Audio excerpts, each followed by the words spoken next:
Hell hath no fury like a woman scorned. William Congreve. Welcome to Grimly.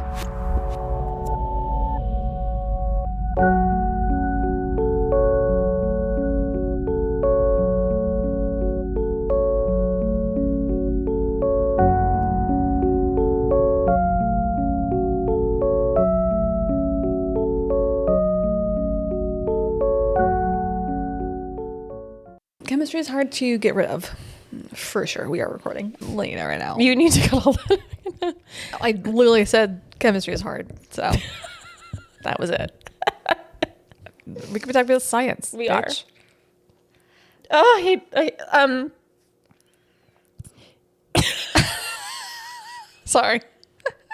I hate it here. It's okay. This is We all do. Welcome to Grimly. That's your reset? Yeah. That's the reset bell? Yes. All right. Welcome to Grimly. Never happened in the before times. Doesn't exist. If only it worked like that, unfortunately. But we are two unserious people that talk about seriously creepy shit. I am Missy. And I'm Meg. And we are back. We're back with part 2. We're back with part 2. I would also just like to put on the record that you said you missed my dog. I do, yes. I do. Yeah. Because we were traveling together. Was it last week? The week before. I came back last week. So last Friday, you flew back and I drove. Okay, so it's been, yeah, anyway. It's But been like he was around. Can we talk about how fucking hard it is to find a beach on Tahoe? We never Sure. talked about that. Okay, sure. Tahoe, what's your goddamn deal? I mean, lesson learned that you do need to rent property right on the water if you want beach access. Yeah. Or no dogs. I think it would have been. Yeah. There was no way that the dog wasn't going to be there, obviously, because you were doing a road trip with him. But if I planned another trip to Tahoe, then it would be noted that it's probably slightly easier Yeah. to hit a beach. Or have a private beach. Yes. Where it doesn't matter. But yeah, we were. But we found a good one. And Yeah, I thought we had a nice time. Yeah, there was a lot of ladybugs at that beach. I know. So I think it was kind of part of the charm. It was an unreal amount of ladybugs. It was, but it's kind of cute. Weird. It was cute. It's like the cutest bug to harass you, for Yes, sure. and they would. And They were did. climbing all over us. I know. It was like, what the fuck is happening? A little bit. Yeah. It was a weird. I at one point was like trying to convince myself that they weren't climbing out of the sand because they were just all over the place. Yeah, it was weird. I know. It was a little alarming. Like, why are there so many ladybugs in this vicinity? I was fine with it. I was like, "Where some kind? This is, Yeah. Magical witchy behavior." I'm in magical ladybug land. Yes, Yeah. But like the paddleboarding situation was also a shit show. No, man, it wasn't. I I thought we had a good schlepped- beach day. Yeah, I schlepped that paddleboard all over the country. Well, that's true. You didn't use it at all? You didn't use it in any of the other parts of the trip? Damn. I know. That's okay. But you know what? We are coming into summer season. I know. Yeah. It's time to bust it out. I will. Yeah, for sure. I'm ready for that. Yeah. Getting ready for summer. Best time. We wait all year for this. Really, the Pacific Northwest, we're like really hanging on by our claws. Actually, the weather's been quite nice. We are ready to go. It did rain this past week. It did. Yeah. Anyway, that's so boring. Let's finish the story. I can't wait. We had like the same vocal stem. That was wild. Okay, yeah, let's get back into the Betty Broderick Where story. we left off was We've literally only been like a half an hour break. Just gonna put it out there. the way I'm struggling. I know this has been a week for you guys. This has been 30 minutes for us. But to be fair, this week has been a week for me. Okay, that's fair. That's fair. Give us a recap. The bitch is back together with his mistress. The bitch being Dan. Yes. And the mistress being Linda. Yes. And Betty is not quite sure about it yet. She's in denial, or she's living in denial. Yes, because not too long ago they were working it out. Mm-hmm. She was very hopeful enough that she was like, maybe I have another child with this man in my late 30s. Yikes. Enough to have a surgery to reverse her. Or do IVF. Right, but he won't do that. And then she has a blow up on Christmas because she's a bit unhinged. Because he gives her a tiny little POS ring, according to her. Right, which I'm sure it was beautiful, and it also wasn't large enough to apologize for all the nonsense that she's been through. So I understand it. And so he leaves. Yes. He leaves her. Yeah. So Dan leaves after that Christmas fight. So yeah, Betty blows up in front of Dan, in front of the kids during Christmas because he buys her a shitty ring that she thinks is shitty. I can't say it's shitty. I don't know what the ring looks like. Haven't seen it. No. And then at the same time, Linda's in a relationship. Her boyfriend gives her an ultimatum, basically being like, hey, you seem very obsessed with your boss, and your boss just called you saying that he needs help with something, and you're about to leave Christmas plans to go help him. That relationship is and over. he was like, dude, like you gotta ultimatum, basically. He gives her an ultimatum. She chooses Dan. I feel bad for this dude. Yeah, I do too. He seemed like he really loved her, really wanted a future with her. In their later interviews, he's like, I just wish she would have chosen anyone else. Right. You know, unfortunately. Yeah. Honestly, like Linda seemed to really love Dan because the shit we're about to talk about, I don't think I would stay. So, yeah. So during that Christmas fight, Dan leaves the home and stays in Palm Springs. And I think it's safe to assume that Linda joins him at some point in Palm Springs as well, because she basically leaves her current boyfriend. Yeah, and Palm Springs is, I don't know, 2 hours away from. Yeah, it's really close to San Diego. Yeah. So by February 1985, Dan tells Betty that he's leaving. And he admits later that he doesn't say, let's get a divorce. He says that he needs to be separated for a while because things have been great for a while and he wants some time to process this whole marriage. So Dan goes and moves back into the home that they have while it's being renovated. Because remember, they moved out of their house for a while because there's like some renovations, some really big structural renovations that needed to happen. But he moves back into the house. Why won't he just be upfront with her? The lying is still happening. I know. He really is stringing her along instead of just telling her the truth. It's like he's like a little kind of a punk bitch. Yes. For lack of a better word. And this is part of the problem in a lot of situations exactly like this, where it's like, why don't you just say what it fucking is? Yeah. Just say you don't love her anymore. Yeah. And that's like, and that hurts easy to and do. that sucks. But I mean, maybe you don't want to admit to yourself, but like clearly... that's what I'm saying. Was he convincing himself that he needed time? It just seems like it just feels like bullshit. Yeah, it feels like that deep Catholic guilt is really ingrained. But you see people doing this same behavior who aren't Catholic. So that's true. That's very true. I'm like, I don't get it. What else is it? It's so regular. I know. I think it's just admitting that you're just ready to move on with your life. I think change is scared to be upfront. Even if you want change, I think it's scary. Yeah. Right. Maybe he thinks if he does it more gradually, it will be easier somehow. It does kind of seem like he's maybe trying to tiptoe out because Betty is so volatile and kind of eruptive. And I think he's maybe also hoping that she eventually just wants to file for a divorce. Sure. Which is kind of the classic. Yep. I want to hope you break up with me instead of me having to break up with you and do the hard thing. I'll be the worst until it's your idea. Yeah. And so I think that's kind of what he's hoping for. Okay. So in Betty's mind, this is a separation for now because he says, let's get separated for now. I need to take some time. I need to think about things. Yeah. But she's kind of thinking that things are going to go back the way they were and Dan just needs some space, which is not good. She needed a true fucking friend. Yeah. To be like, girl. Yeah. What are we doing here? Right. So in Dan's mind, the marriage is over. He's like, I'm moving out. Christmas was like the last straw. I'm done. And in fact, when he finally files for a divorce later, he puts February 1985 as the beginning of the separation. Okay. And this is a surprise to Betty. She says she saw that. She was like, what the fuck? So she just truly, rose-colored glasses are a hell of a thing. She does get to a point where she willfully will not see what it is, though, right? I mean, she goes... Yeah. This is Betty's descent to madness, honestly. So in Betty's mind, separation for now. Dan needs some space. But Betty doesn't feel this, like they're to get a divorce, and she's hoping that Dan will come around, but she's also starting to get very bitter and angry about the marriage itself. And she begins to isolate and unravel a little more. Because at this point, she's like, that's all she can talk about is like Dan and like the marriage and like how he's like treating her. She's her friends are like at this point are like, Jesus fucking Christ, it's just like the friend. It's a lot. You're like, I cannot. have this conversation yet again. Like, I can't keep doing this with her. It's just like she's becoming that friend, unfortunately, and like it sucks. Yeah. To be on both sides of that because she probably feels like it's a compulsion. She can't help it now. It totally is. Yes. You become obsessive. So Dan is also now fully dating Linda, like openly. This is my girlfriend, and he's taken to her events. Like they are in a relationship. Yeah. It's no longer an affair. Like she is his girlfriend, and he admits he's in love with Linda, and he begins about thinking of with life with her. So he's like, this is who I'm moving forward with, right? So in April of 1985, Betty takes the kids on the Easter vacation. This is a fucked up part of the story. And when they get back to the rental house in La Jolla, because remember, she's staying in the rental, he's staying at the house. So they're separated. She has the kids.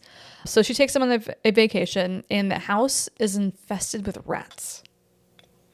The La Jolla house, the rental house. Okay. So Betty, she calls Dan, starts yelling at Dan. And telling him that he needs to get over here. He needs to take care of this. He needs to take care of the house that his kids is in.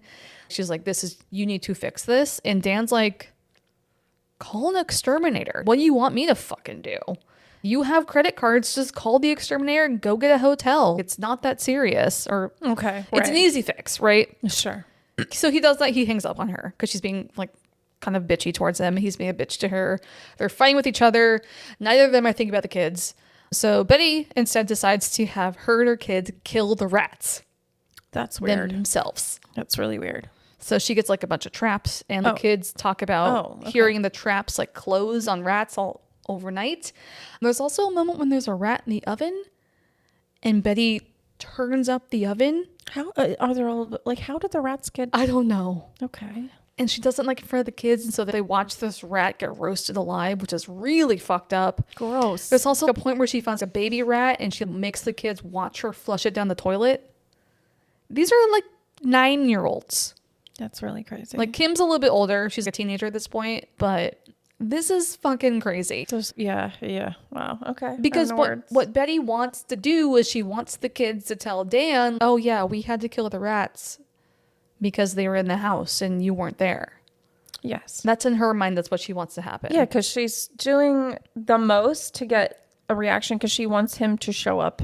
Yeah. And she wants to be around him. Yeah. Right. Have a conversation, instigate a conversation.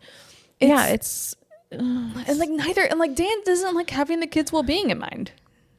Right. You know, unfortunately. And so obviously Betty isn't, but Dan's also being like just doing his own thing. Yeah. Just doing his own thing. He's just hanging out with Linda, right? Right. So April 12th rolls around, which would be their 16th wedding anniversary. And it seems like maybe they had plans to go out to dinner together. Okay. Which doesn't seem like a good call. No, not I almost doubt it. I bet not in this scenario. He was like, maybe. Trying to appease her, maybe. Yes. Yeah. But Dan cancels last minute on Betty. Yeah, he cannot do that. He basically calls you, he's like, oh, I have a meeting that came up. I'm sorry. He never planned to go. This doesn't go over well, obviously.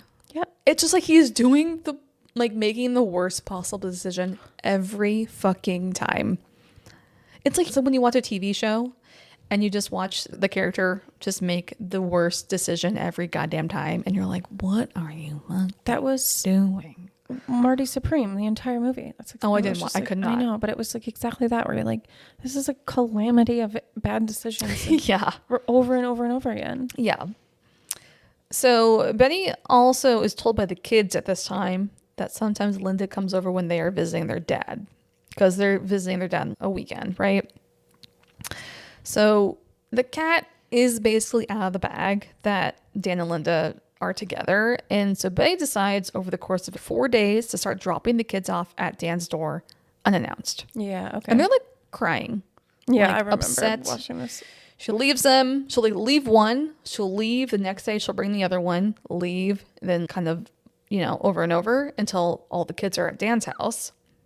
And when I say a few days, it's basically at your doorstep, whether Dan's there or not. Yeah. They're your problem now. Yeah. And in her head, she's, Dan's going to realize how hard it is to have kids. And well, it's unfair. Yeah. She's the one dealing with... She's been dealing with it the entire time. Yeah. And he's over here just with his new girlfriend. I would be livid. Yeah. And she's like, you deal with him now, right? This unfortunately backfires on Betty, though. Because Dan is now like, hey, thanks for just leaving the kids here. I'm actually going to take full custody now. Right, because you're actually being real cuckoo bananas now. And he does. And Dan uses this as an example, Betty just leaving the kids at his door, of her being an unfit parent, and she cannot be the primary parent. And so he gets full custody. I would argue that it's not a bad judgment call. I don't think it's a bad judgment call either. I will say you're not thinking about the kids. You were clearly so separated from your responsibilities as a mother that you don't care about anything except like revenge on this man, or like getting his, whatever it is. It's clouding enough that it's like really not fair to the kids. Yeah, I would also say Dan probably does this strategically when it comes to the legal sense, because now he doesn't have to pay child support. Oh yeah. Because now he has full custody. He's like, well, okay, well, yeah. If I'm going to take the kids, then I won't have to pay you.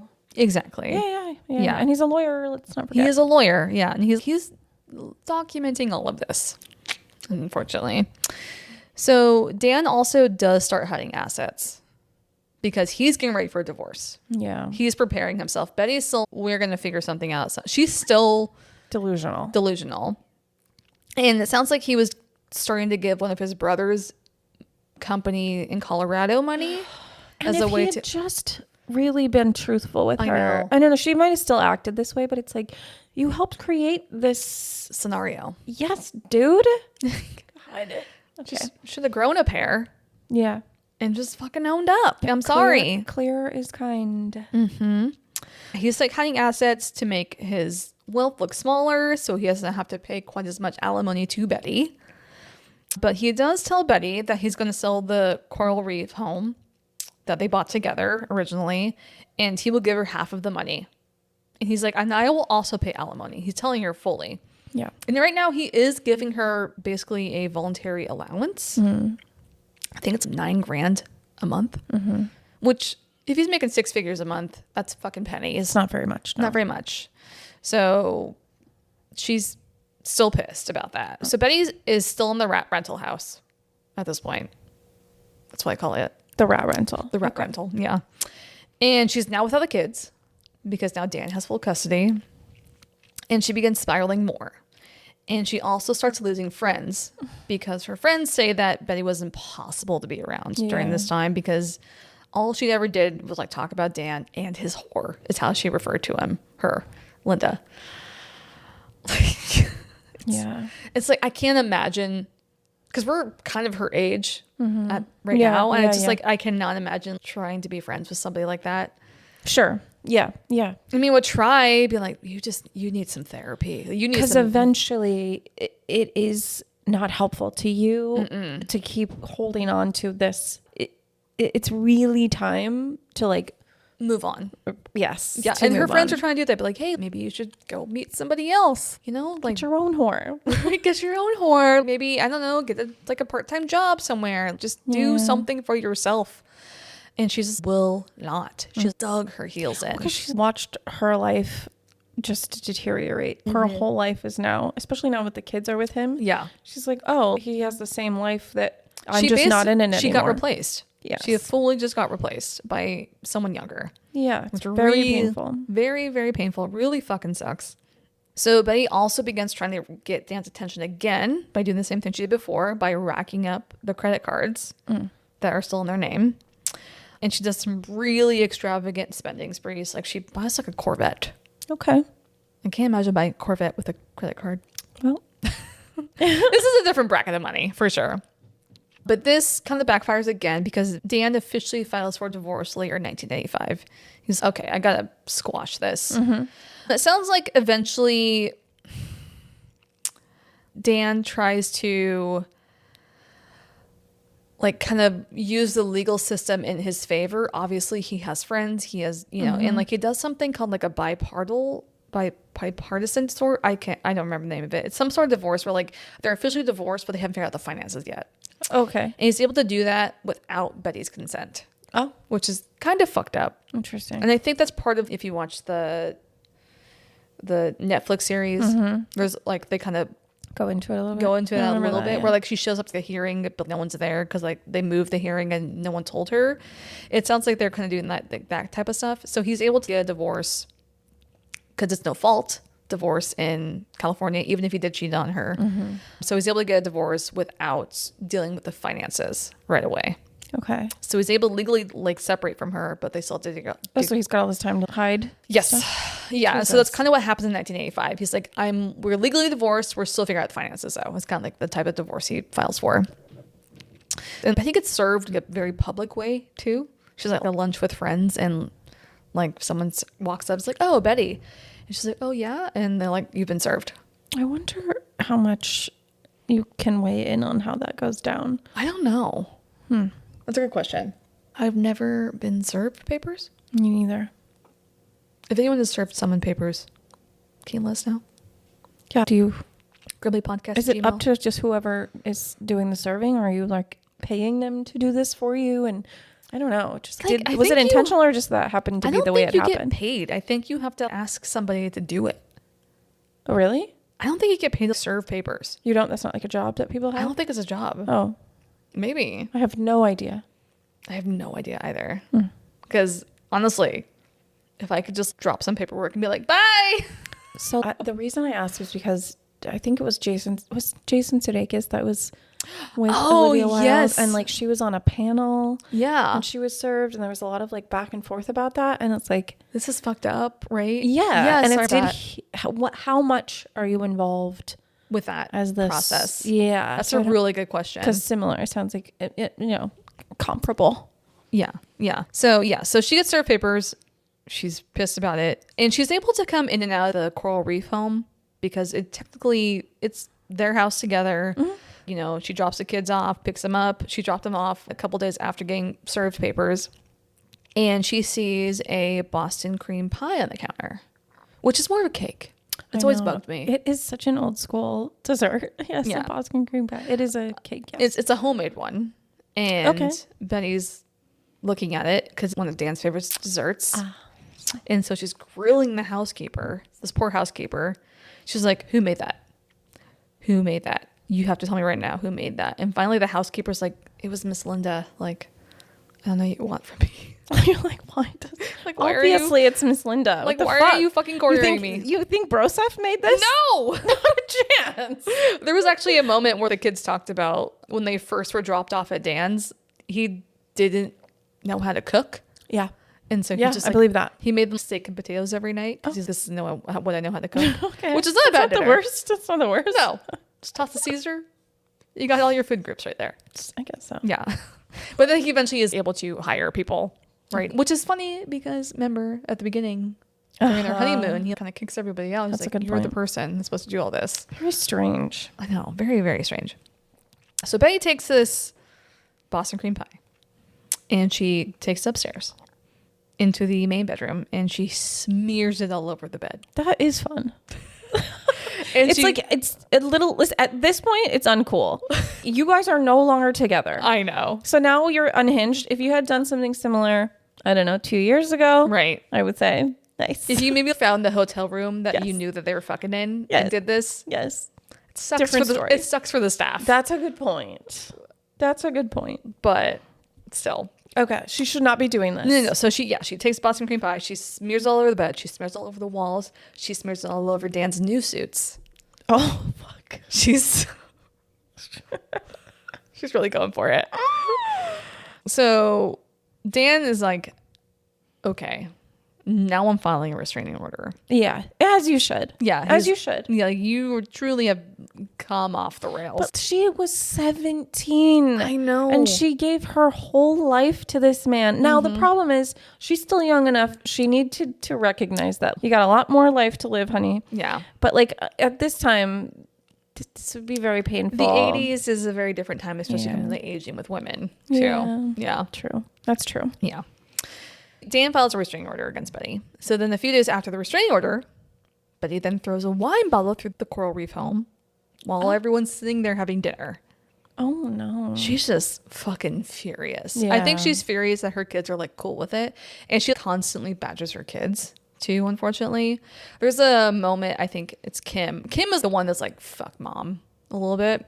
Yeah. But Kim is graduating high school. And she obviously invites both of her parents. And then also because her dad, Dan's coming. Dan's going to bring Linda. Yes. And they lived with Linda.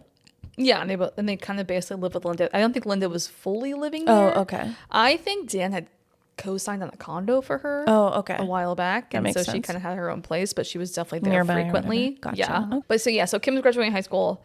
She invited Dan. Dan brought Linda.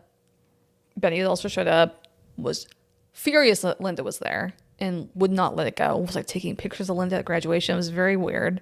Kind of obsessed with her. Yes. And then Kim kind of just wanted to get away from all of this. She gets her own apartment, like 18. She's like, I'm getting the fuck out of here. But she invites her mom over for lunch, and she wants to show her mom the new apartment.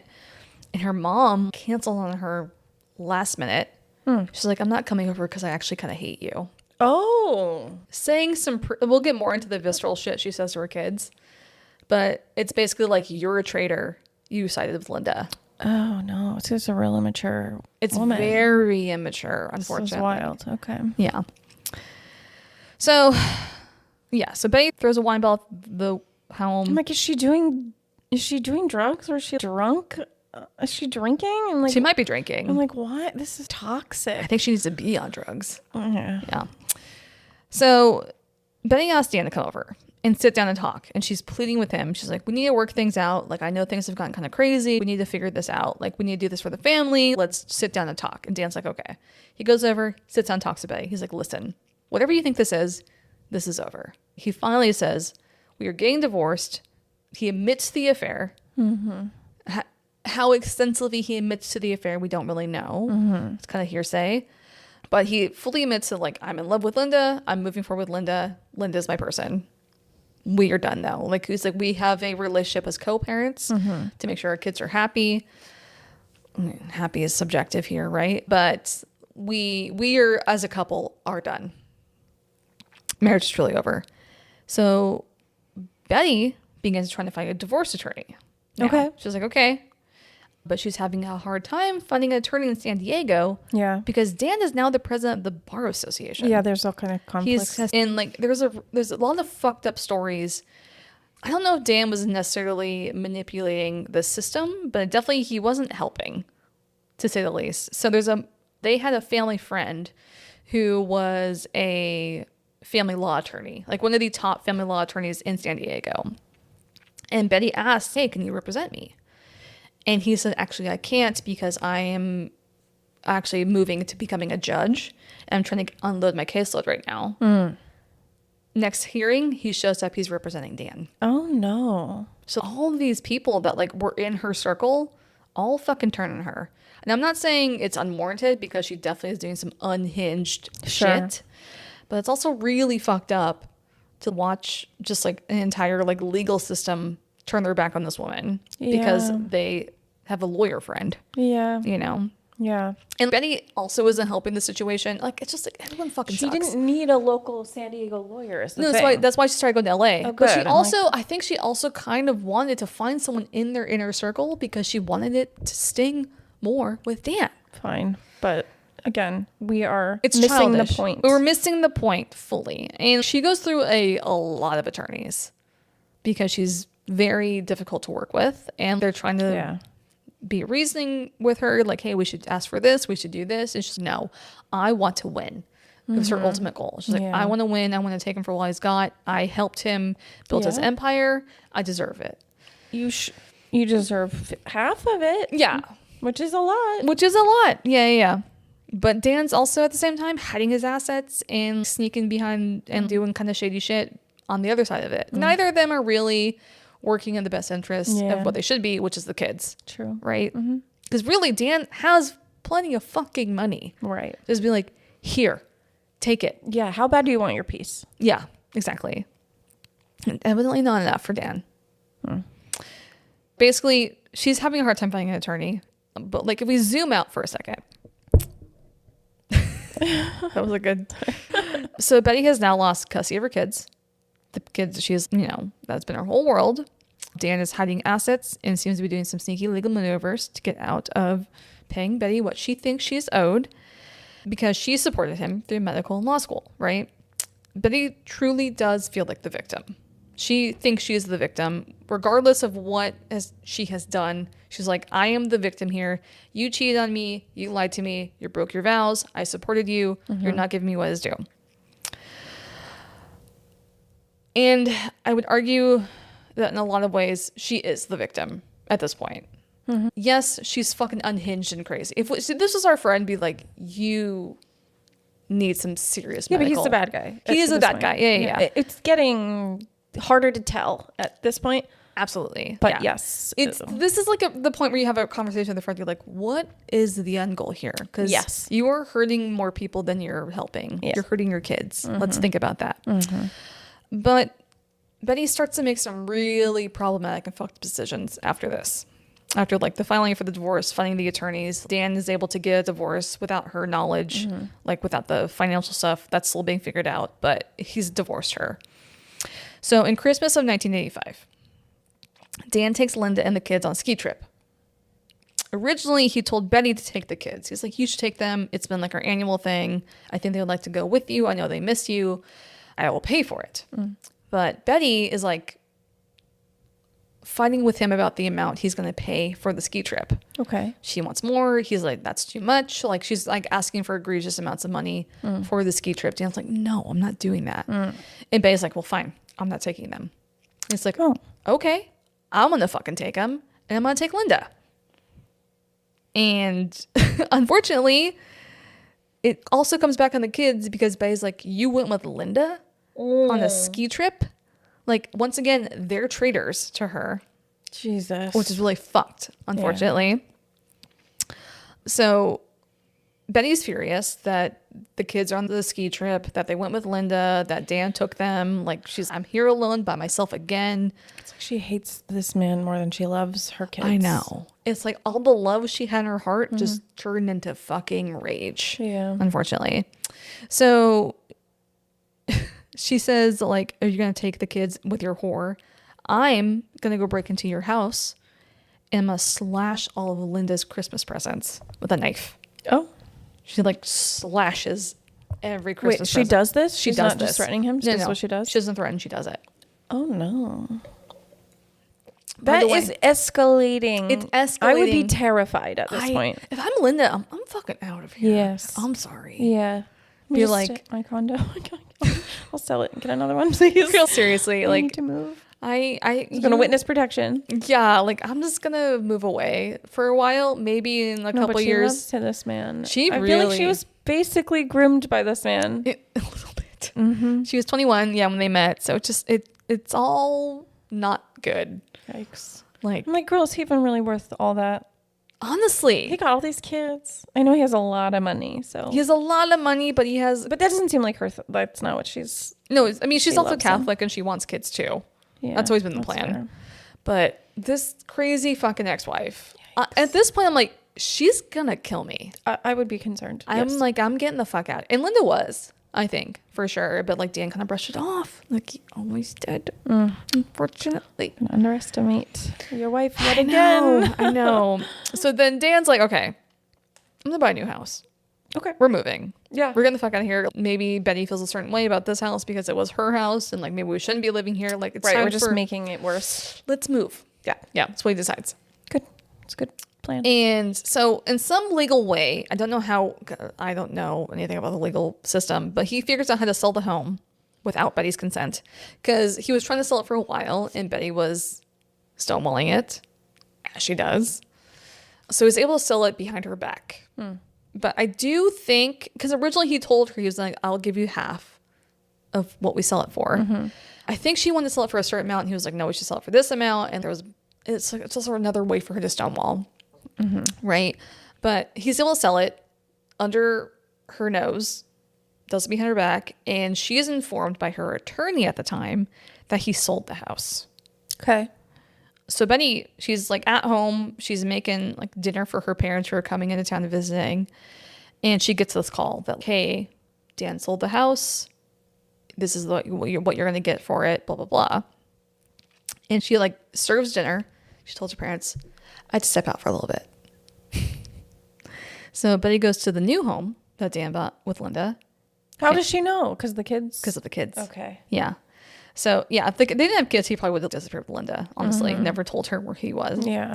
So yeah, so she drives to the new home that Dana and Linda had bought, and she tries to set the house on fire. Whoa. Okay. Her kids are in the house. Oh my God. She doesn't care. No, and the fire doesn't work. Oh my God. So she then drove her Suburban Yes. through the front door. Through the front door. Yes. Okay. Yeah.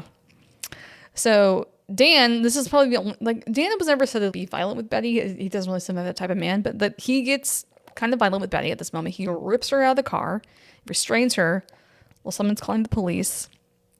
Not unwarranted. Not unwarranted. I would have beat somebody's ass. Listen, and he didn't. It doesn't seem like he did that. No. Yes. Yeah. Listen. She's gonna hurt someone. I know. When you're trying to get her away from There's the danger. also a butcher knife in the Suburban. Jesus Christ. Yeah. So Dan has Betty involuntarily committed As she should be. because he has an MD. Oh my God. So he's like, hey, I'm Dan Broderick, MD. We need to commit this woman. Oh no. Which is a really gross use of power. I don't think he's ever actually a practicing doctor. Yeah. I don't think he did a Not seem like residency he did or the anything. lawyer thing. It's just not a bad way to No. make that money. So Betty's committed, and she's put on a 72-hour involuntary hold. She's putting him, Reasonable Reasonable. hold. Yes. but also Where's her family? in a fucked up turn of events, Betty's parents just fly back to New York during this. They're like, we're gonna leave, Oh. and Betty's just committed into this insane asylum, whatever you want to call it, and there's no one there to support her. Her parents just kind of seem to be like, we don't talk about Betty. Right. Okay. Like kind of brush her under the rug, which is really fucked up and sad. Yeah. Because it really seemed like Betty just really was desperate for someone to really love her. Yeah. And then sure, unfortunate, because it seems like definitely her parents aren't going to do it, which sucks. She might have been terribly insufferable and difficult at that point too, you know? Oh, for sure. But for her parents to be like, oh, you got committed, we're going to go. Yeah. We're actually going to go back to New York. So bye. It's kind of fucked up.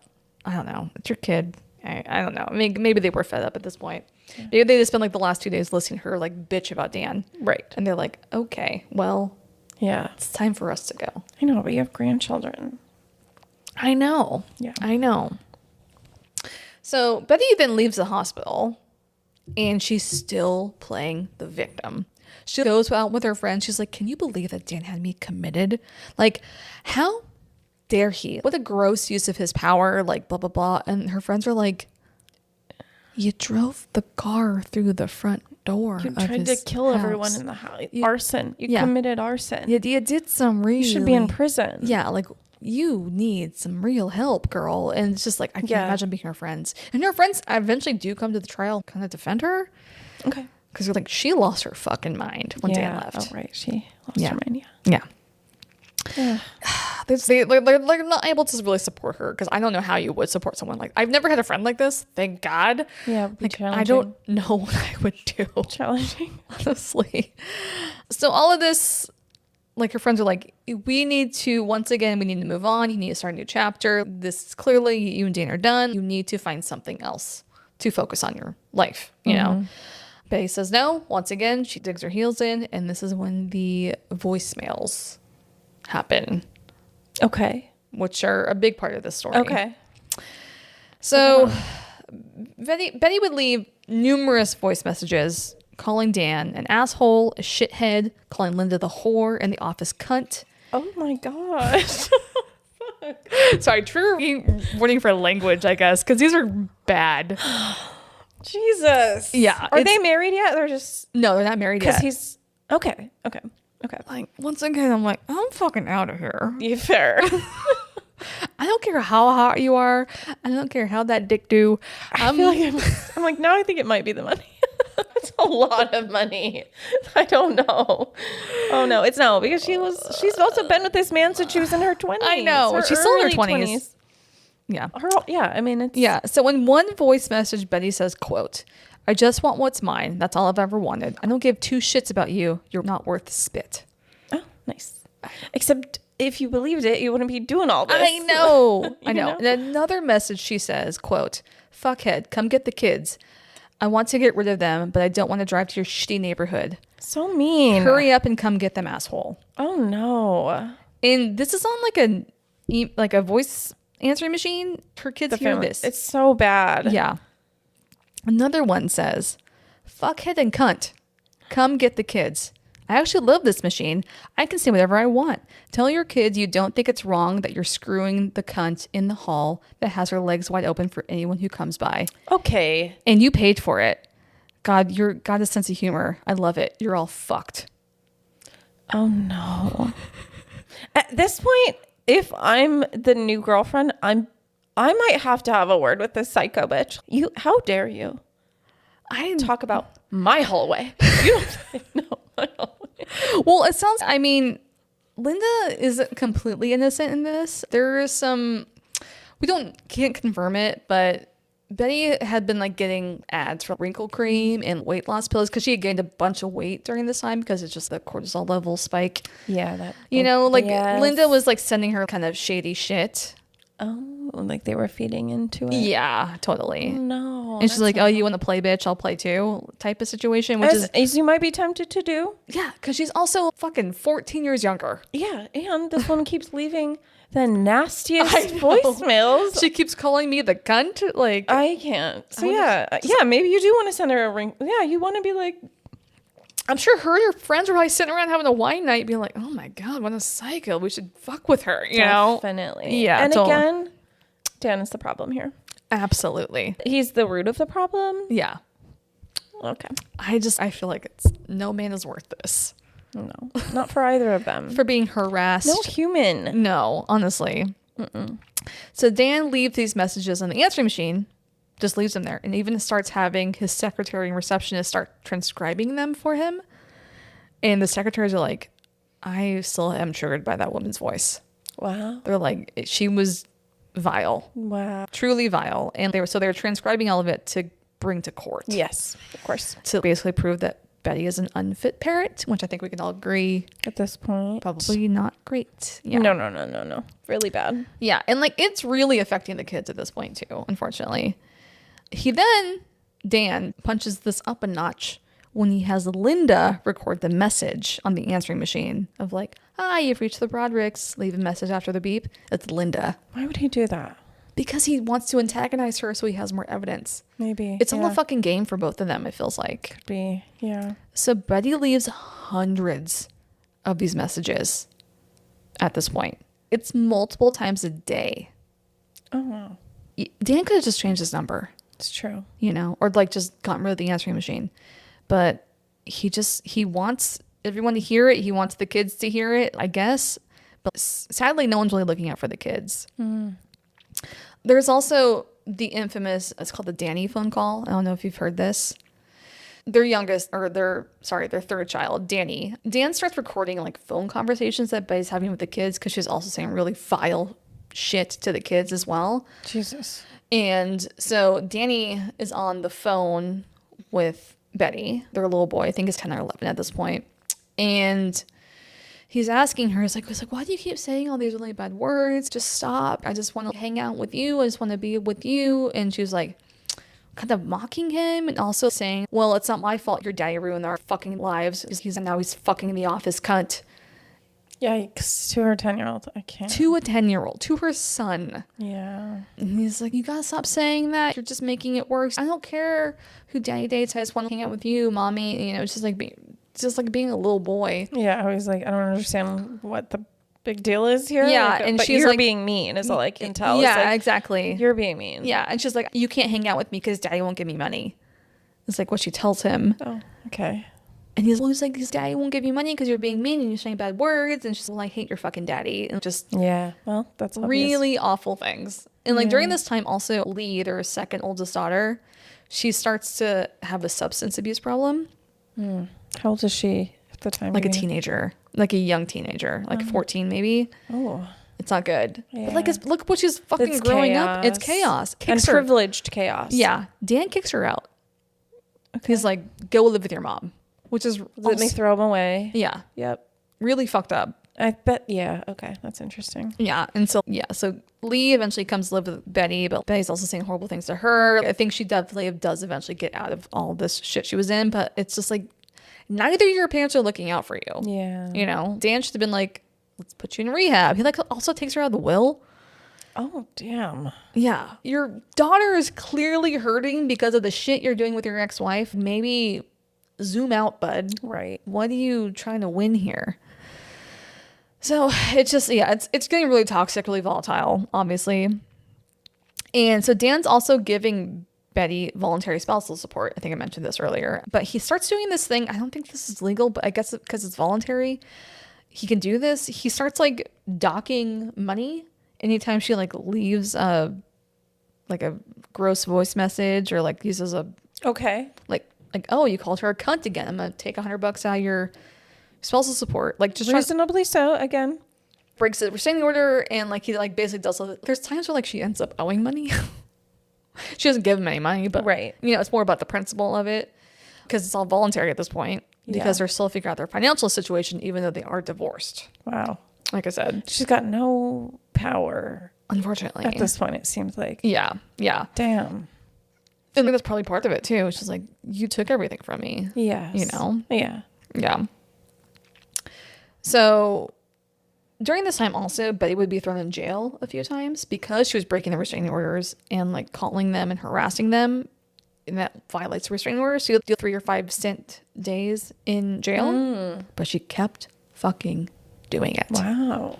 Like the commitment is crazy. So like I said, Betty goes through a bunch of different divorce attorneys because she fires a bunch and they just quit because of her behavior. But Betty and Dan's divorce is finalized in 1989. Early 1989. So like how many years have they been? Has this been like 10 years of... So 6 years of... How many years have they... Like Christmas 1984 is when Dan's done. Okay.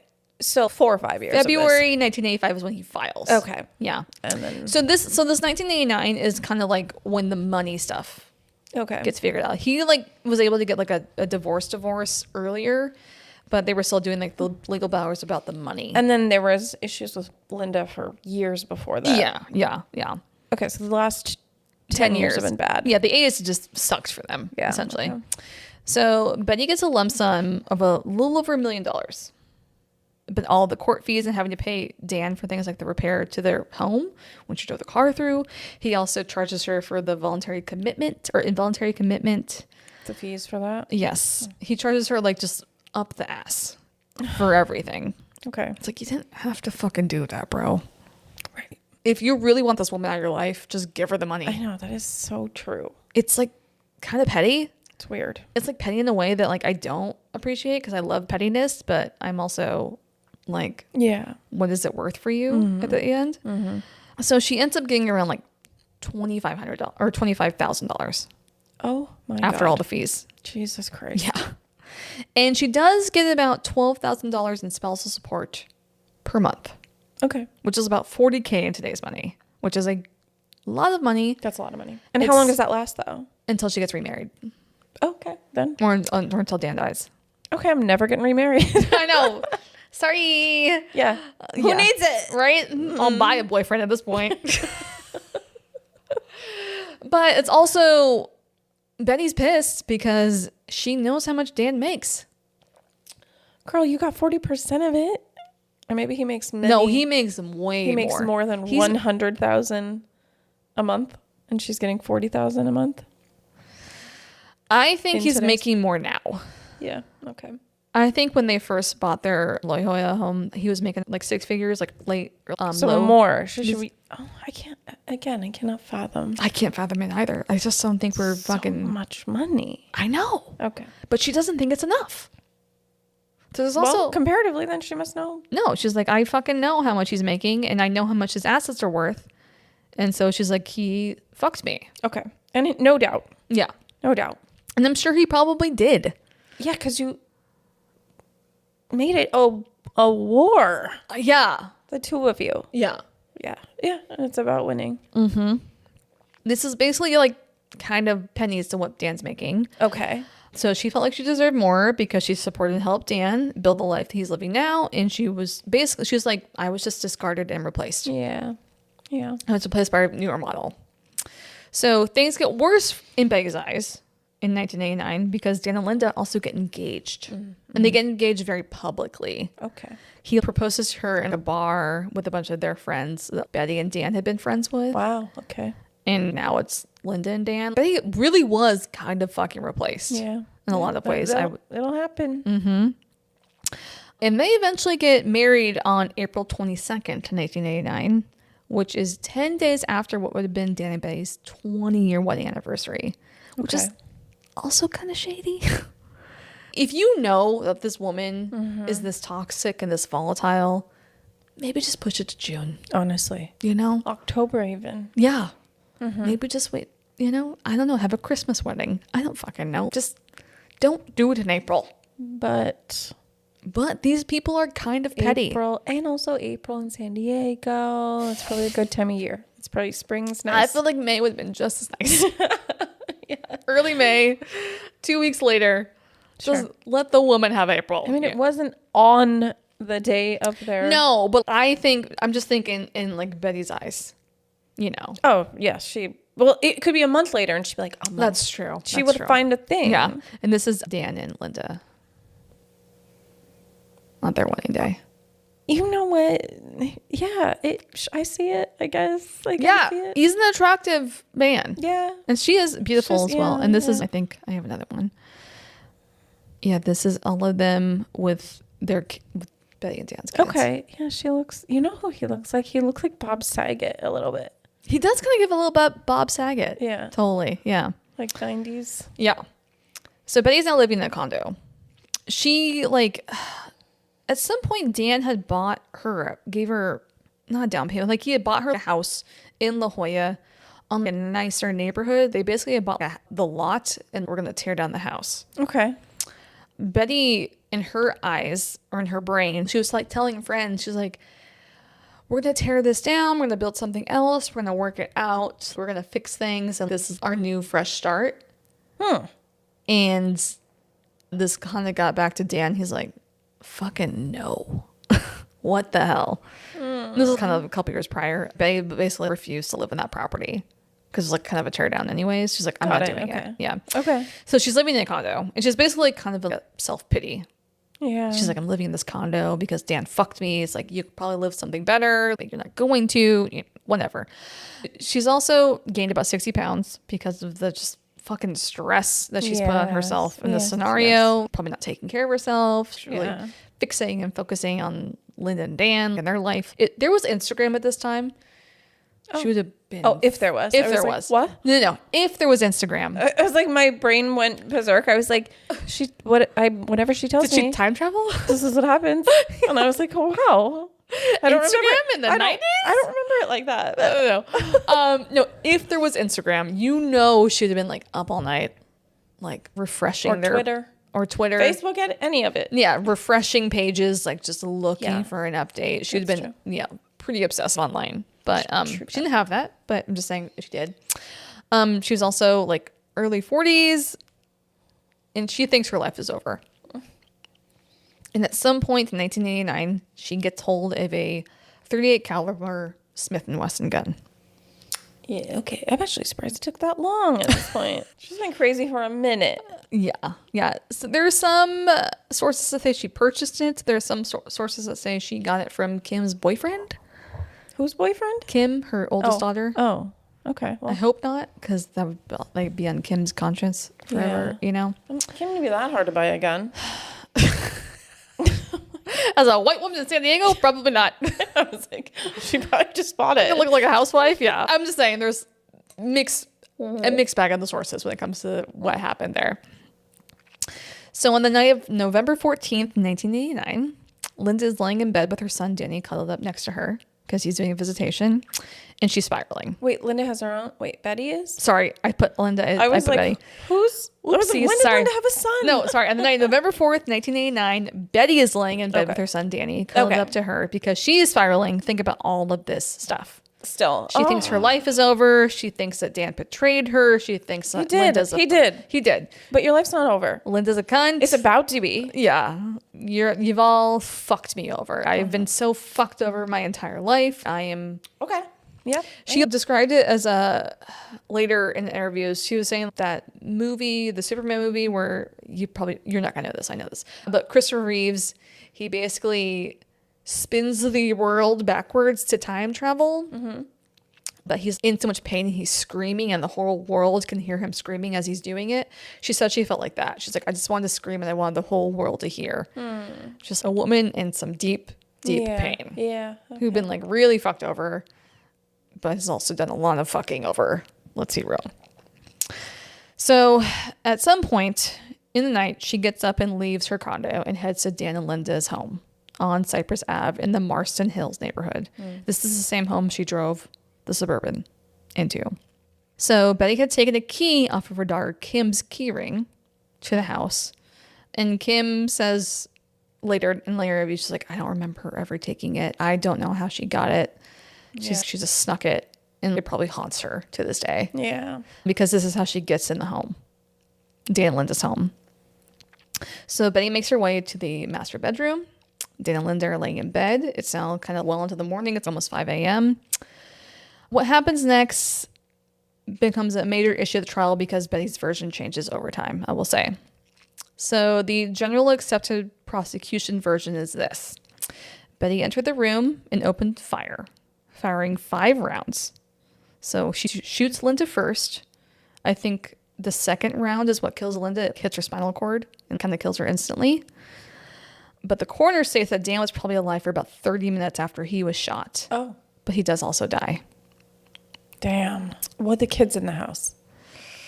No, because Danny and Rhett were at her house, at the condo. Okay. And Kim and and the Lee other girls are older. were older, yeah. Oh, wow.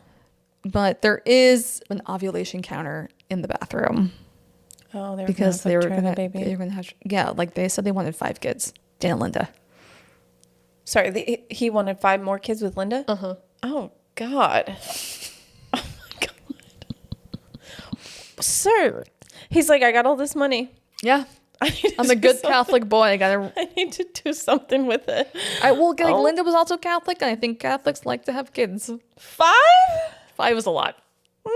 Yeah. That's why every day I look online and it's like, people are having, we're going to die. The humanity is destroyed because women don't want to have 5 kids. Yeah. With a man who already has 4. Yeah. Or could have had 10. Yeah. 15. 15? Are you Mormon? What's going on? Jesus. So Dan at some point also tries to grab the phone, but Sorry. Betty... Okay. Yeah. But Betty rips the line in half with her bare hands. Whoa. She that rips out of the wall. She rips the line. Wow. It's like... those little thin phone. Yeah, I mean, it wouldn't be easy to do. It would be easy. Wind it. Yeah. You're going to have a lot of rage, I'm you sure. do. And I think it probably would hurt a little bit. It probably would hurt. After leaving the home, Betty calls a few friends and tells them what she did. Okay. She's like, I killed him in the whore. Oh, God. But they're all like, this is a sick fucking joke, and hang up on her. This is also like 6 a.m. that she's like calling these people and saying these things. She was so fucking sick in the head. I know. People are probably like, I haven't had coffee yet. I cannot do this with you. And it's not cool. Yeah, like you're calling a woman the whore at 6 a.m. Can't get fucked, please. Right? Stop, please. Stop. And I think that's probably why her friends were like, dude, like, what the fuck, man? I'm not dealing with your bullshit today. Yeah, I like I said, like, I have not had coffee yet. You're drunk. You're crazy. Yeah. Yes. So she eventually calls Lee, who is the only kid that she had custody of. Okay. And I really do think Dan was like, oh, because he left. He's like out. basically kicked her out, which is fucked up in itself. It's bad. Like I said, these people have no intention of actually like doing bull by their kids. So she calls Lee and tells her what happens. She's like, I think I killed them. And she says initially that she was going to go over there and kill herself in front of them. They do say that sometimes. She's like, I wanted them to see like my blood on the walls. And I kind of think maybe she was planning on killing them both and then killing herself. Yep. But maybe fired too many rounds and then didn't have a bullet for herself, or like just couldn't do it. Is there not? I guess so. A Smith and Wesson. She fired 5 rounds. I think a Smith and Wesson is like the like the spin. Yeah, the revolver. the spinny revolver thing. I think there's only have 5. I have no idea. I have no idea either. I think there would be more than 5, though. I'm gonna look Okay. I'm gonna look it up through Chat. through time travel. Smith and I'm gonna look like a fucking crazy person looking up guns. Will you? Will you, though? 38. Yeah, it is a revolver. So it only has 5. Oh. Okay. So I think she wanted to go over there. She's like, death do his part. I'm going to kill you, then I kill myself. the 2 of them and yourself. And then she just didn't care about the kids whatsoever. No, I don't think either of them really cared about the kids in the way that they should have. Jesus Christ. Yeah. Just poor woman. I know. I'm thinking about Linda. Just poor woman. Linda needed to get the fuck out of there. Yeah. I know she was deeply in love with Dan, but I don't know if I would have dealt with this. My God. So she calls Lee, tells her what happens. They call a defense attorney, and then Betty turns herself in. And I think the reason why I think she was maybe planning on killing herself is because she just turns herself in right away. I think she was smart enough to maybe have a plan otherwise, but I think she didn't plan it like this. Yeah. She's like, shit, I lost all the bullets. I don't have any more bullets. There are other ways to kill yourself. True. But maybe she also didn't have the tulips to do it. I guess so. Maybe? Yeah, definitely not. Yeah. So police go to the home and find Dan and Linda. They are now both deceased. Dan was 44. Linda was 28. They're both so young. I know. 28. That man is too old for you, man. I know. He's he's attractive, but too grown. Yeah. He's got too much baggage. He's got. In fact, if he loved her, he might have said, I'm so sorry. Please go and live your life. You're a youthful angel. Yeah. Go be a mermaid. Why are you don't be a mermaid on the beach in San Diego. Yes. Like, you do not need to deal with my shit. Yes. Or be like, hey, call me when you're 30. I clearly need to figure out. I need a minute. Some shit over here with this woman who's lost her goddamn mind. Mm-hmm. And then let's revisit this. If we care that deeply about each other. If we care that deeply about each other. If maybe the timing's right. Mm-mm. But they did not. He wouldn't dare. Them. No. No. Not putting his needs above everyone else's. Absolutely not. No. So we're going to get to the trial. Because basically Linda turns herself in. They're like, oh, well, this is Betty. Sorry. God damn. So Betty goes to trial like pretty much immediately. Because also this becomes like a media circus. Because people hear the story. Fucking ex-wife scorned. Kills new wife. Mistress. Watch out, boys. Yeah. Watch your backs. I mean, that was the running joke among all the attorneys in San Diego. Change your locks. Yeah. Let's not get Betty Broderick. Was kind of the joke, unfortunately. So this trial really isn't about, like, we know she admits she did it, right? So it's like not like a whodunit, it's like a why.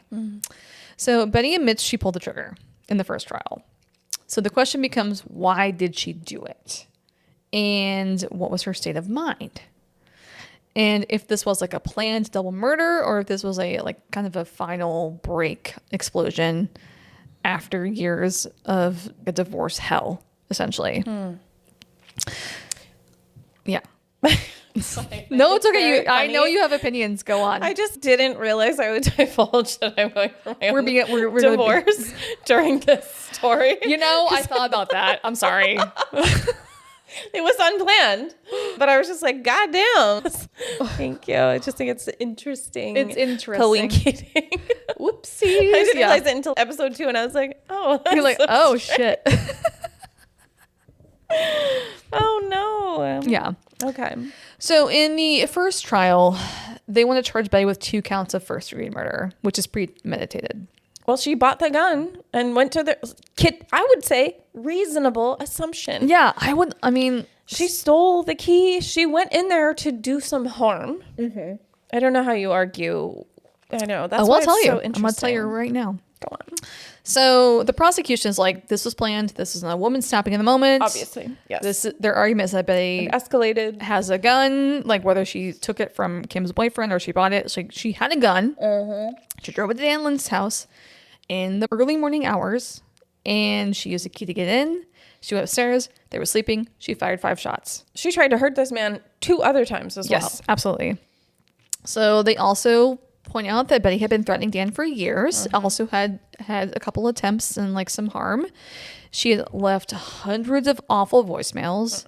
Yeah, this is, yeah. Yeah, and she had violated multiple restraining orders. She had broken into the house. She had damaged their property. She had drove her fucking car through their front door. Menace. Yeah, and she just could not let go of her anger towards Dan and Linda. Yeah. She was just, hell hath no fury. It really seems to have completely consumed her. Yeah, it really. Like rotted. Yeah.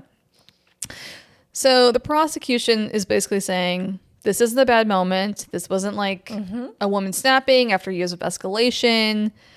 They're like, she did this with intent. She wanted to kill them. So Probably could have watched it happen in slow motion. This is all... Yeah. So the defense is telling a different story. Okay. So the defense is like, yes, Betty killed them, but we cannot underestimate and understand everything unless you look at what came before. Okay, fine. So they focus on the fact that Betty has supported Dan through medical and law school. She had raised his kids. She had helped him build his career. And once he became successful, he threw her away for a younger model. He did. He absolutely did. And they would argue that Dan used his knowledge of money, his connections in the legal world to grind Betty down in the divorce, and she was just emotionally destroyed. Probably, potentially, yes. I would say that's probably true. At least some of that is true. Yeah, but I wouldn't say that warrants all the shit that Betty did. Exactly. Yeah. At the end of the day, it's like, it does, all of it can be true, and yet you still did this. You did all of this. Yeah. And that's what I'm saying. I really do think Betty like went there with the intent to kill them and herself. Probably. Yeah. So the defense is saying that Betty's innocent. She's not. She's not sorry, that she's not innocent, but that she fucking snapped. Well, which I think is probably where snapped came from on oxygen. Yeah, potentially. Yes. Well, she's not innocent, not my book. That is guilty as fuck. Yeah. So prosecution puts all this out there, and basically the jury is deadlocked. They deliberate for 4 days.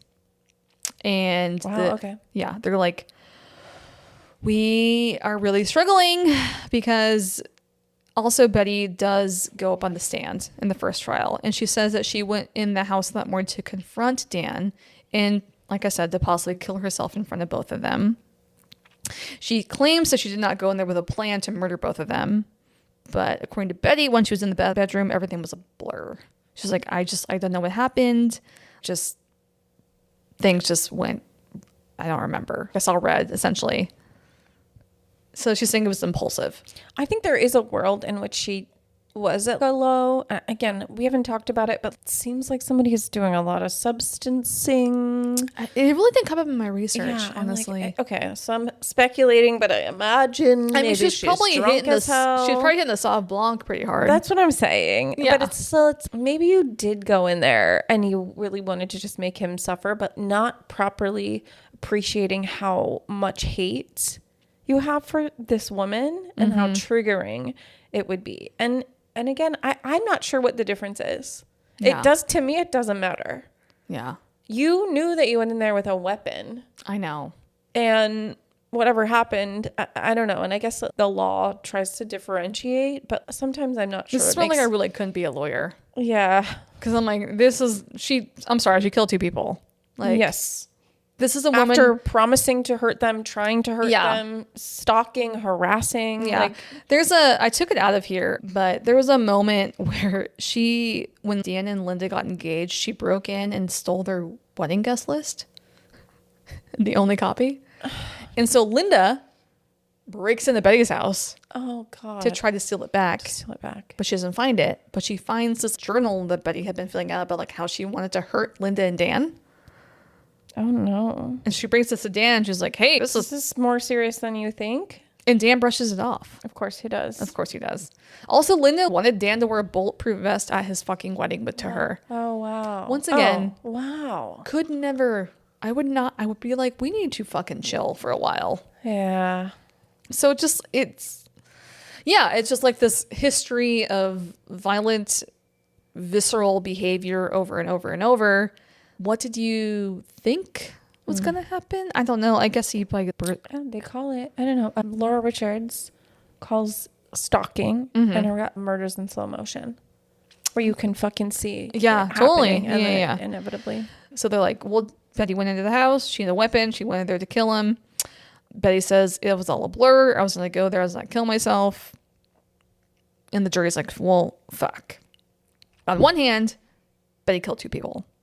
But on the other hand, they're hearing the years of the ugly divorce details. They're hearing all the shit that Dan did, like kind of the shady shit and the gaslighting and the manipulating.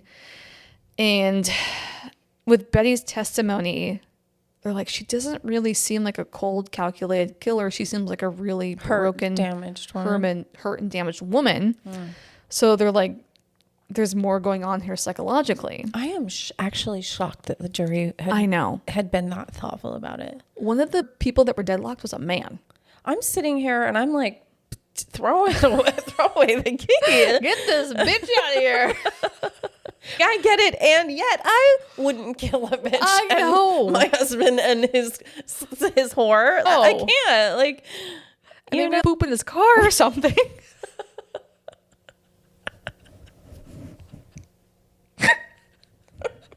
Anyway, so like, kudos to her legal team. Yeah. And for her, I guess, her testimony and this really, very, compassionate, open-minded jury for like actually having this conversation. There was like 10 of them were like first-degree murder, it. 2 of them were deadlocked. One of them was a man. He said later, I don't understand what she didn't do earlier. That man has been through some stuff. Yeah. That man has seen some shit. Regardless, by November 1989, the jury cannot agree. They ended up being deadlocked. Wow. So the judge declares a mistrial. First trial is mistrial. That is wild. I know. So this is a pretty big moment because it shows us like how divided people are on Betty as a person and what she did.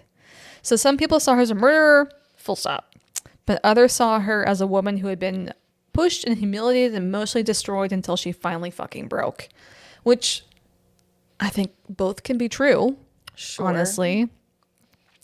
And that public divide really becomes the whole legacy of this case, I think, in general. It's the reason why I'm covering this case, because I do think, even though it has been, I don't know, it's like open and shut in a lot of ways, but it's still something that... Yeah, there's nuance. There's nuance. There's a conversation still here. Yeah. And I'll also get into further why I talked about it specifically now. But so in 1991, the prosecution decides to try Betty again. Obviously, they're not gonna be like, oh, well, mistrial, bye. You know? Right. Yeah. So trial number 2. And this time the prosecution is much more focused. They do have a better chance at it the second time around. So they know what worked and what didn't work for the first time. And I think a big part of it too is the first trial, they didn't make her go into specifics of what happened in the house when she was on the stand. And the second time, the prosecutor, she was a female, I can't remember her name right now. Female, gross. She was a woman. She was like, no. What did you do every step of the way? And break it down how violent break it it down was. for me. And how many shots did you fire? When did you fire this shot? When did you fire this shot? When did you fire? Like, smart. Yeah. She's like, you need to explain to me what fucking happened. And so I think that makes it more of like, it was less of a quote unquote blur. Like Betty was saying, like, or I just saw red. Yep. It was like, I need you to break it down for me. Yep. And obviously they still do the whole, what? Well, I'm just saying, then you can kind of look at the cruelty of it. Yeah, totally. I think that's what she was trying to emphasize. Yeah. And I think they obviously, they talked a lot about Betty and Dan's marriage still. I think it's a big part of this trial. But prosecution's like, whatever happened in the divorce, she still made choices that morning. So like, she had the gun, she drove to the house, she used the key, she went upstairs and she shot them. And she left. I think the leaving too is a big part of it as well. And it kind of becomes like, I guess, the cleanest version of the argument, because they're like, she did all of these steps deliberately. This wasn't like a she was in a psychosis. She had been sleeping. She wasn't on pills. You know, there's none of that. Yeah. It's like she made the absolute step every fucking time. She made that decision. She walked upstairs and she did it. Yes. You know, whether she walked up there with the intent of killing herself to kill them. Mm-hmm. You put yourself in a situation where you are increasingly likely to hurt someone every step of the way. Yeah. Yeah. This, I mean, not to get political, but this made me think of the Kyle Rittenhouse situation. Yeah. Where he walked into a fucking protest with an AK.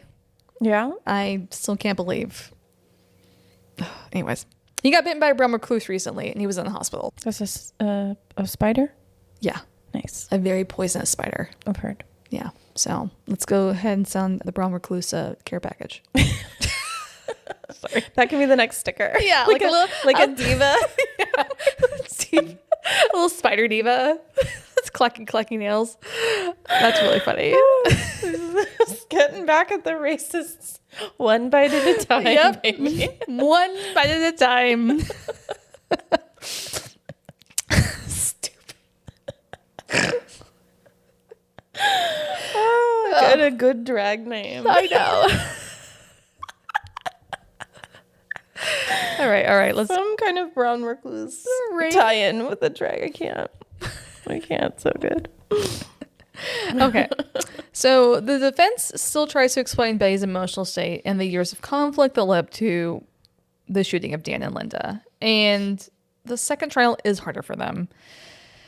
So there's some diminished capacity arguments that was in the first trial that basically her mental state was diminished, but like they Agreed. didn't. Sure. Yeah.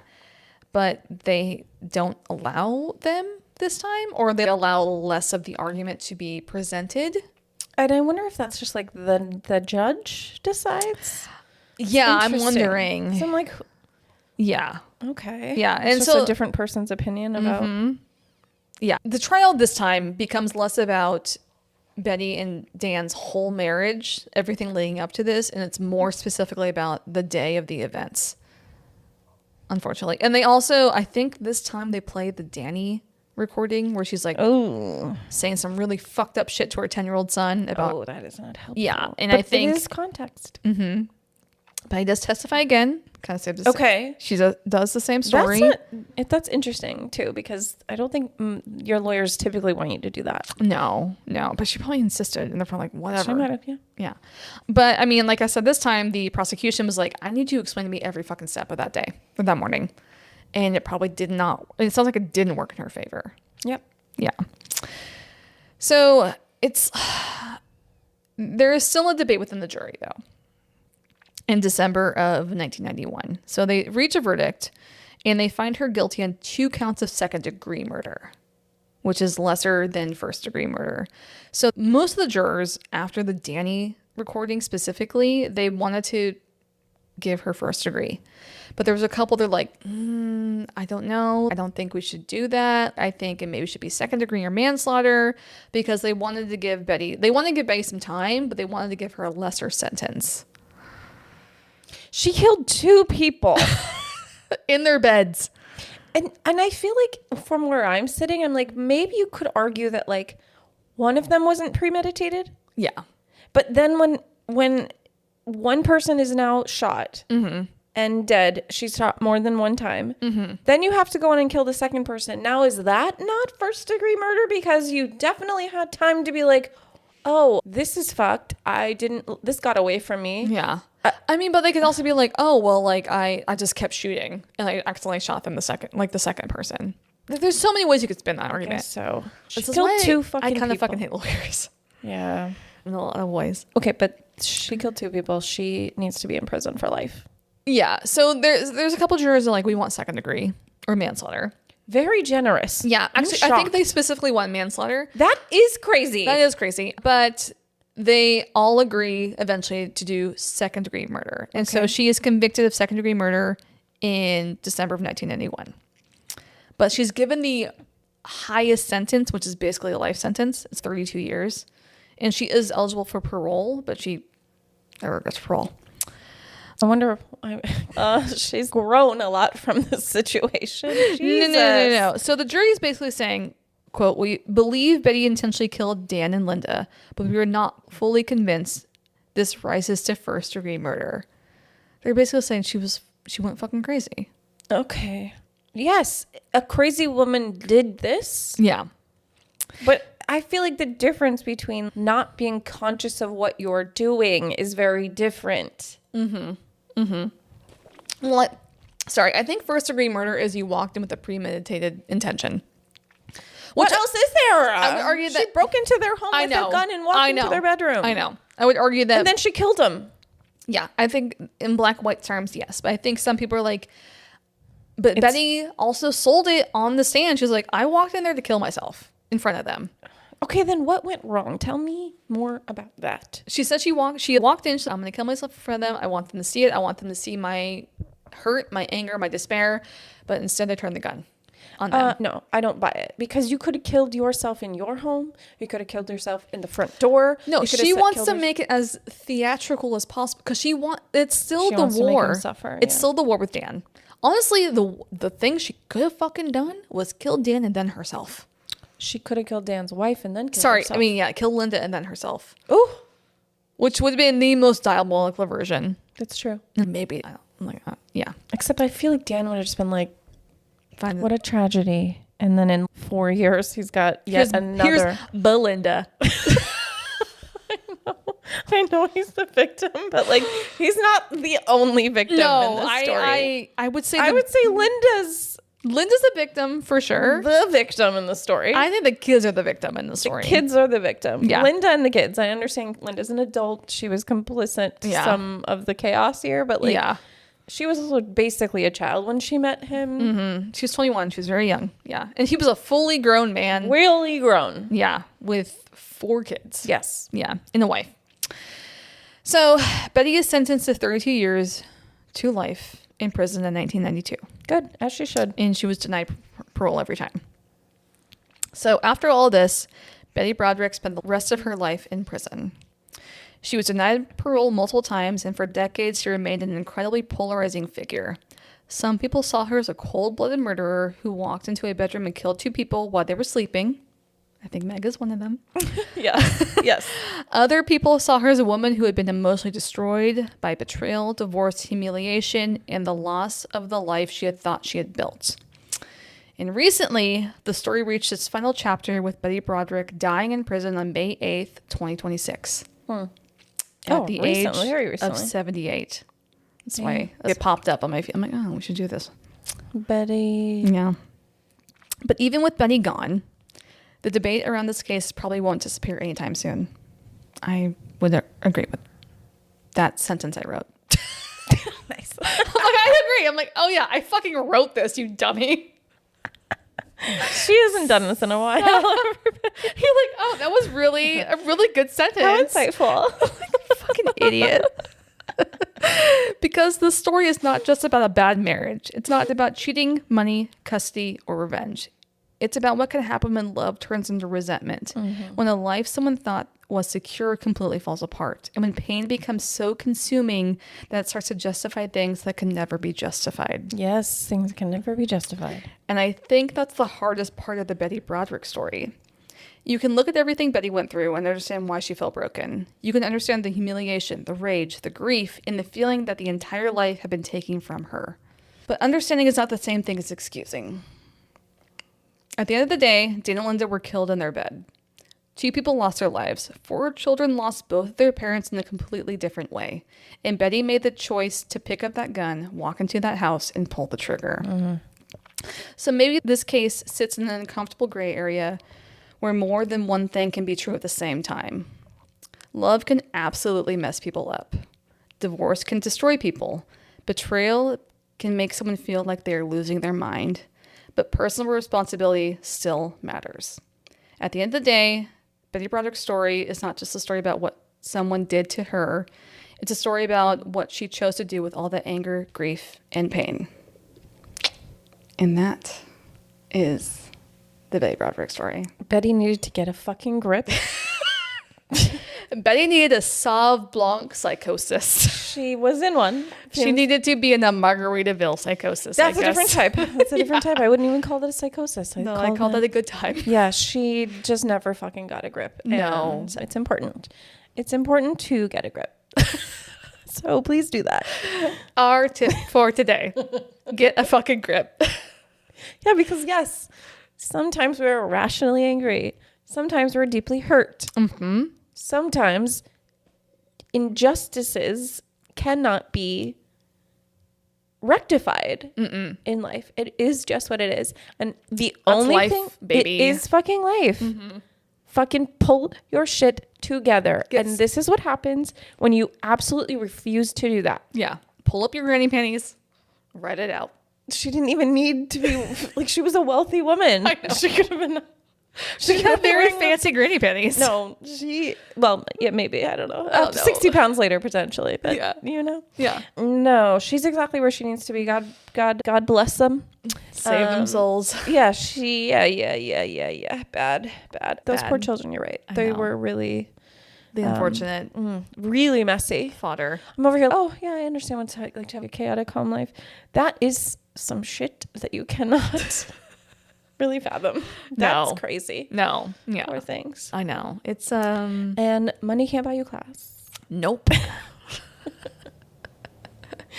can buy you a lot of things, but it cannot buy you. Nope.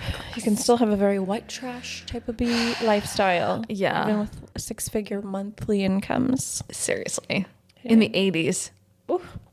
It's crazy. Well, thank you. I had a blast. I always do. You know, the true crime stories are the ones that I relate to most because human nature makes a lot of sense to me. Totally. A lot of I can always see Yeah. one side or two sides of the story. It's pretty easy for me to put myself in A or B situation. But, And I really thought this was going to be a one-off episode, but this definitely. Yeah. I was like, damn, this is getting way more complicated and like just crazier. Absolutely insane. Crazier. And I do think there's been a lot of depiction of Betty in the media that kind of give her more of a positive light. And I don't really know if that's fair. I remember Dirty John being like, damn, that really fucking sucks for her. And I kind of understand. No, I don't understand. But, you know, I was like, he had it coming. Chicago, you know, he had it coming.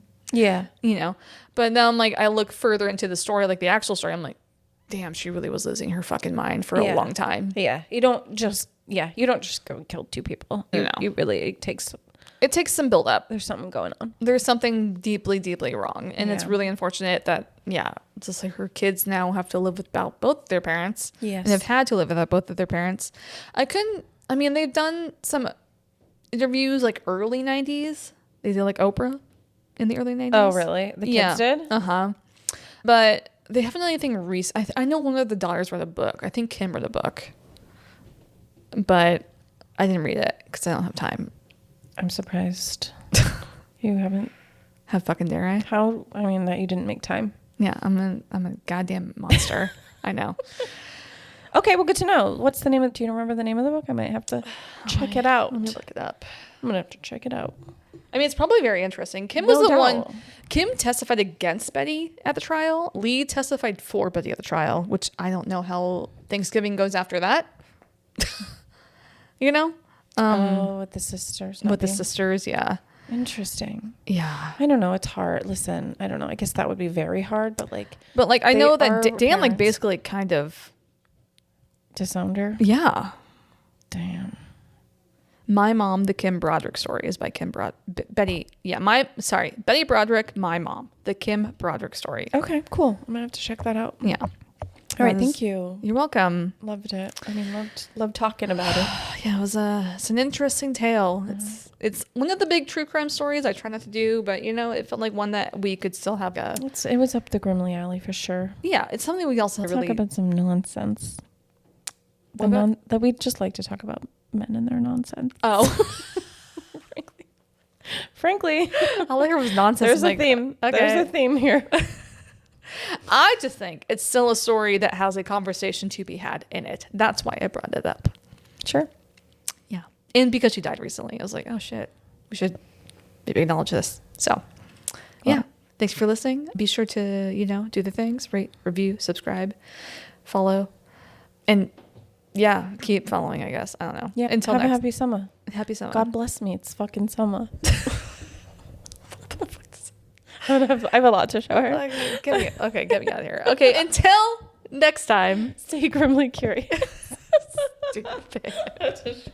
Thank you so much for listening. Music by Alex Kingston and Adam McKinnon. For podcast photos and updates, follow us on Instagram and TikTok at Grimly Podcast. Be sure to rate and review, and we will see you next week for another episode. Bye, bitch.